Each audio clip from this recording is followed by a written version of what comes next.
안녕하세요. 경제적 자유를 꿈꾸는 삼전장기투자라는 삼전불패입니다. 삼전불패 가족 여러분, 오늘 오후 들어 이번 시간 두 번째 시간이 되겠는데요. 이번 시간에는 정말 오랜만에 우리 삼전불패 가족분들에게 공매도 관련돼서 좀 말씀을 드려보려고 합니다. 네, 이제 좀 써드릴게요. 공매도. 그래서 아무래도 이제 공매도가 이제 올해 이제 5월달이죠. 네, 5월달부터 재시행이 됐는데 이 공매도가 지금 현재 삼성전자 주가에 어느 정도 영향을 끼쳤다라는 이야기가 나오면서 공매도 폐지론이 이야기가 나오고 있습니다. 아마 우리 삼전불패 가족분들 중에서도 공매도를 아시는 분들도 계실 거고 잘 모르시는 분들도 계실 거라고 생각을 합니다. 아마 제가 이제 영상을 통해서 공매도 이야기가 나오면 기초 설명을 간단하게 해드린 다음에 이제 본론으로 좀 들어갔는데요. 그래서 뭐 공매도 이야기 드리면은 뒤돌아서면 공매도가 뭐였지? 하시는 분들도 계실 거라고 생각을 합니다. 그래서 정말 간단하게 공매도가 무엇인지 좀 말씀을 드린 다음에 공매도가 삼성전자에 얼마나 영향을 끼쳤는지 차근차근 설명해 드리도록 하겠습니다. 일단 공매도란 이제 특정 종목의 주가가 하락할 것으로 예상이 되면, 그러니까 예상이 되는 거예요. 진짜 실제로 떨어진 게 아니라. 그래서 예상이 되면 해당 주식을 보유하고 있지 않는 상태에서 주식을 빌려서 매도 주문을 내는 투자 전략입니다. 그러니까 그냥 돈도 없는데 그냥 빌려가지고 주가 떨어뜨리는 방식이거든요. 그래서 주로 이제 초단기 매매 차익을 노리는데 사용되는 기법이고요. 향후 주가가 떨어지게 되면 해당 주식을 싼 값에 결제일 안에 주식 대여자, 그러니까 보유자라고 하죠. 보유자에게 돌려주는 방식으로 시세 차익을 챙기는 방식입니다. 공매도는 이제 주식시장에서 유동성을 공급하는 반면에 시장 질서를 교란시키고 불공정 거래의 수단으로 악용되고 있는데요. 그러다 보니까 이제 주식 공매도는 특정 주식의 가격이 단기적으로 과도하게 상승을 할 경우 매도 주문을 시킬 수가 있거든요. 네, 그러다 보면은 이제 주가를 정상 수준으로 되돌리는 증권시장의 유동성을 높이는 역할을 합니다. 그러한 취지로 사실 공매도라는 법안을 좀 만들어 놓은 건데 반면에 이것을 좀 악용시킬 수도 있거든요. 주식 공매도는 증권시장에서 시세 조정과 채무 불이행을 유발을 시킬 수가 있습니다. 예를 들면 주식을 공매도한 후에 투자자는 주식 하락을 유도하기 위해 부정적인 소문을 유포하거나 관계자는 이제 부정적 기업 보고서를 작성을 할 수가 있습니다. 그렇게 되면 이제 투자자의 예상과 달리 주식을 공매도한 후에 주가가 급등을 하면 손실 부담이 좀 증가를 해버리게 되거든요. 그렇다면은 이 빌린 주식을 제때 돌려주지 못하는 결제 불이행이 발생을 할 수 있습니다. 그래서 지금 차트를 보시면요, 증시가 이제 보면은 이제 보유 주식이 없이도 주식을 빌려서 요거를 이제 매도를 해버립니다. 팔아버리니까 주가가 하락을 하게 되겠죠. 그러면 이제 기업 가치, 그러면 기업에 문제는 없어요. 아무 이상이 없는데 주가가 막 떨어지는 거예요. 그러다 보면 이제 투자자 대규모 손실이 나겠죠. 그래서 개미 투자자들도 깜짝 놀라서 또 팔아버리게 됩니다. 네, 팔아버리게 되고 그러면 결국에는 주가 하락으로 인해서 이 공매도를 때린 사람이 차익 실현에 나서면서 돈을 벌게 되는 겁니다. 그러면 증시는 하락장으로 간다. 이렇게 순환적 구조를 이루고 있는데요. 이러다 보니까 지금 공매도 폐지론이 이야기가 나오는 겁니다. 그러면 이제 공매도를 누가 가장 많이 사용하느냐? 네, 제가 최근에도 말씀드렸는데 외인들이 7% 정도 좀 사용하는 걸로 제가 좀 기억을 하고 있고요. 그 나머지가 기간이 한 22%? 뭐 대략적으로 한 99% 되죠. 그러면 개미 투자자가 1%, 그러니까 정확하게 1.9%거든요. 그러면 여기서 좀 계산을 다시 해봐야 되는데 어쨌거나 개미 투자자는 1.9%밖에 공매도를 때리지를 않습니다. 네, 이렇게 이제 기초 설명을 좀 해드렸고요.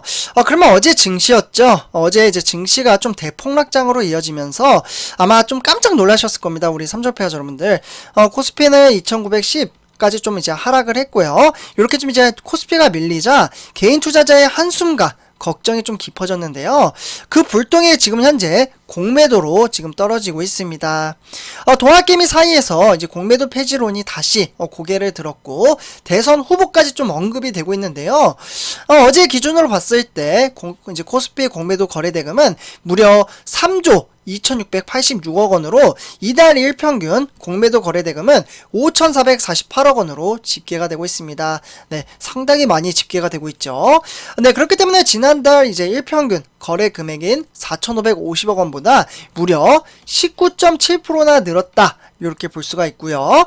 특히 이달 들어 이제 전체 공매도 거래대금이 외국인 공매도 비중도 급증하는 추세로 보이고 있고요. 네, 그러다 보니까 사실 지난 1일 요때 63.1%였던 외국인 비중은 무려 76%나 늘어났습니다. 그러다 보니까 공매도 이야기가 빠질 수가 없게 되는 거죠. 그러면 이제 지난달 9월달을 좀 간단하게 말씀드리면 여기 일평균 해가지고 나와있죠. 지금 이제 9월달에는 2천억에서 3천억 원이었던 외국인 공매도 거래대금이 10월달 들어서 현재 10월달 끝나지도 않았는데 5,268억 원으로 뛰어 올랐습니다. 그러니까 지난 5월달 공매도가 부분 재개가 된 이후에 가장 많은 수치라고 볼 수가 있겠고, 하락장 이제 속에서 공매도가 증가하자 개인 투자자들은 불만을 쏟아내기 시작했습니다. 공매도 거래가 이제 대형주 주가 급락을 좀 부추기고 있다라는 주장도 좀 나오고 있고요. 가령 이달 들어 주가가 급락하면 69,000원까지 붕괴된 삼성전자의 경우 지금 공매도 때문이라는 목소리도 나오고 있는데요. 이달 들어 삼성전자 공매도 거래대금은 총 2,925억 원으로 1위를 기록을 하고 있습니다. 그만큼 삼성전자의 외국인들이 공매도를 많이 때렸다라는 이유가 되겠죠. 네, 그래서 삼성표 여러분들 지금 보이시나요? 지금 공매도 비중, 여기 외국인, 기관, 개인 이렇게 세 가지로 나눠지고요. 제가 처음에도 말씀드렸다시피 외국인은 76%나 차지하고 있고 기관은 22%입니다. 완전 공매도는 외국인을 위해서 만들어 놓은 거 아닌가? 라는 좀 생각이 들 정도로 많고요. 우리 동학개미 저도 마찬가지고 제 영상을 듣는 개미 투자자분들도 마찬가지로 1.8%, 1.6%밖에 되지가 않습니다. 정말 거의 안 하죠. 이거 공매도 할 돈도 사실 없는데 이런 법안을 만들어서 너무 힘들게 하는 거 아닌가라는 생각이 들기도 합니다. 혹시 우리 3점 불패 가족분 중에서도 저랑 좀 생각이 다를 수도 있잖아요. 그래서 공매도 찬성하시는 분들이 계시면은 그걸 좀 댓글로 남겨주시면 감사하겠습니다. 저는 사실 잘 모르겠어요. 공매도가 개미 투자자한테 너무 불리하게 지금 되어 있어서 공매도가 있긴 있대. 개미 투자자한테 조금 그래도 좀 유리한 점을 이렇게 좀 만들어 줘야지 지금 너무 외국인을 위해서 만들어 놓은 거 아닌가라는 생각 때문에 말씀을 드리는 겁니다. 아예 없애자는 이야기가 아니에요. 그래서 일단은 자연스레 이제 공매도 폐지로는 일단 이어지고 있고요. 그래서 지난 이제 주가가 너무 떨어지니까 10월 7일이죠.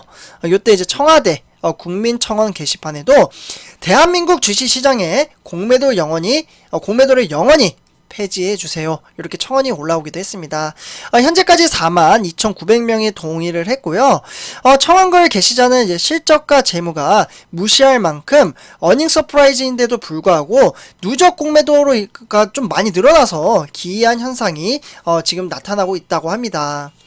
투기가 아닌 건전한 우량한 기업의 실적을 보고하는 투자자의 주주로서 의욕을 상실하게 만드는 공매도 완전 폐지를 촉구한다. 이렇게 쓰셨다고 합니다. 그러자 이제 대권 주자인 이제 홍준표 이제 국민의힘 의원도 힘을 보탰는데요. 참여표 여러분들 참고로 저는 여당과 야당에 치우치지 않고 저는 방송을 찍는 사람이기 때문에 사실만을 말씀드린다는 부분 참고로 해주시면 좋을 것 같고요. 저는 어느 당에 치우치지 않고 중립을 지키면서 말씀을 드리도록 하겠습니다. 홍준표 의원 같은 경우에는 주식 공매도 제도가 이제 대부분 기관 이제 투자자들만 이용하는 주식 외상 거래 제도라고 언급을 했습니다. 저는 그래서 이 말은 맞는 것 같아요. 딱 화면에 보셔도 외인과 기관만 거의 사용을 하고 있잖아요. 근데 그래서 이제 동학개미들에게는 불리할 수밖에 없는 잘못된 주식 거래 제도로 인해서 주식시장의 폭락을 더더욱 부추길 수 있는 역기능을 하기 때문에 주식 공매도 제도는 폐지돼야 한다라고 주장을 했다고 합니다. 그와 더불어 여당인 더불어민주당에서도 이야기가 나왔는데요. 공매도 폐지론까지는 아니지만 기울어진 운동장이라며 제도 개선 촉구하는 목소리가 나왔습니다. 실제로 이제 김한정이라는 이제 민주당 의원 같은 경우에도 공매도 재개 후에도 이제 거래 규모에서 외국인은 76%, 개미 투자자는 1.9%에 불과하며 공매도 시장 불균형이 여전하다라고 짚었습니다. 이 부분은 이제 양쪽 다 생각이 똑같아요. 네, 그래서 이제 외국인과 이제 개인 차입 기간을 동일하게 개미 투자자 돈 빌리면 60일이잖아요. 60일 안에 갚아야 합니다. 이 기간을 지금 좀 연장을 하자, 만기 연장을 제한하는 방식을 제안을 했습니다. 그러니까 돈을 빌려도 갚는 기간을 정해놓지 말자, 이렇게 이야기를 한 거죠. 외국인 같은 경우나 기관 같은 경우에도 돈 빌리잖아요. 그러면 그 갚는 기간이 없습니다. 그냥 아무 때나 갚아도 되는 거예요. 그래서 개미 투자자는 60일 안에 갚아야 되고, 이건 좀 잘못되지 않았나라고 일반 상식적으로 생각을 해도 저는 좀 그렇게 생각을 하거든요. 좀 다르다면 댓글로 좀 남겨주시면 감사할 것 같습니다. 네, 그래서 이런 상황 속에서 일단은 이제 금융국의 폐지론에 대해서 분명히 온도차는 있습니다. 실제로 정은보 이제 금융감독원장이 이러한 이야기를 했는데요. 공매도가 정상적인 이제 상황에서 운영이 된다면 당연히 이제 순기능이 크다라고 판단을 했습니다. 정상적으로 운영이 된다면 당연히 순기능이 되겠죠. 그러나 그렇지 않은 게 지금 많으니까 문제가 아닌가라는 생각이 드는데, 일단은 이 원장 같은 경우에는 공매도의 바람직한 방향에 대한 공매도는 이제 프로그램 트레이딩을 통해서 이뤄져야 한다라고 좀 이야기를 했고요. 그러면서 이제 개인은 간접 투자 형태로 유도를 해 나가는 게 바람직하다, 이렇게 이야기를 했습니다. 그리고 이제 고승범이라는 이제 금융위원장도 이제 한마디 했는데요. 구체적인 시기와 방식 관해서는 언급을 하지 않고 있지만 공매도와 관련한 질문에 줄곧 전면 재개는 언젠가는 가야 할 길이라고 이야기를 하면서 코로나19 거시경제 상황에도 고려하고 부분 재개 효과도 이제 분석을 하기 때문에 종합적으로 검토를 하는 방안을 마련을 해보겠다라고 이야기를 했습니다. 이처럼 삼천표여러분들, 공매도는 이제 적극성을 좀 확대하기 위한 방안을 마련하면서도 공매도 완전 재개가 좀 나아가야 할 방향이라고 좀 생각을 하고요. 그렇기 때문에 공매도 투자 접근성을 확대하기 위해서는 19개사가 이제 제공 중인 개인 대주 서비스라고 하죠. 요것을 좀 확대를 할 필요가 있다라고 생각을 합니다. 네, 그렇기 때문에 과연 앞으로 공매도 관련돼서 시행되는 법안이 어떻게 바뀔지 좀 지켜봐야 될 것 같습니다. 어쨌거나 정부가 이제 조금씩 이제 청원글도 올라오고 그러다 보니까 이제 관심을 가지고 좀 살펴보는 것 같습니다. 네, 그래서 삼천표여러분들, 이번 영상 공매도 관련돼서 좀 말씀을 드렸고요. 제 영상이 도움이 되셨다면 구독과 좋아요 한 번씩 부탁드리겠습니다. 감사합니다.